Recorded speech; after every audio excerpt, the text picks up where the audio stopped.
عید مبارک۔ آج کے دن تو جبریل بھی ہنسے تھے، عزرائیل بھی ہنسے تھے، میکائیل بھی ہنسے تھے، اسرافیل بھی ہنسے تھے، اور بطرس بھی ہنسا تھا، مصطفیٰ ہنسے تھے، مولا علی ہنسے تھے، جناب زہرا علیہ السلام ہنسی تھی، جناب امام حسن علیہ السلام ہنسے تھے۔ تو ہم اس طرح خوش ہو کے سننا نہیں ہے، خوش ہو کے سننا ہے۔ آج تو بلا وجہ ہی ہنستے رہنا چاہیے۔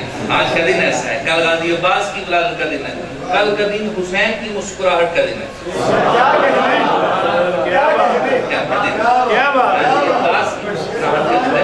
تو ان کی مسکراہٹوں میں اپنی مسکراہٹ پھیرو، خدا کی قسم ان کی مسکراہٹ کا صدقہ تمہاری مسکراہٹ کو دعائیت مل جائے گی۔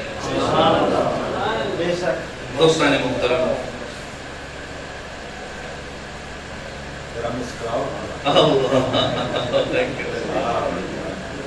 چار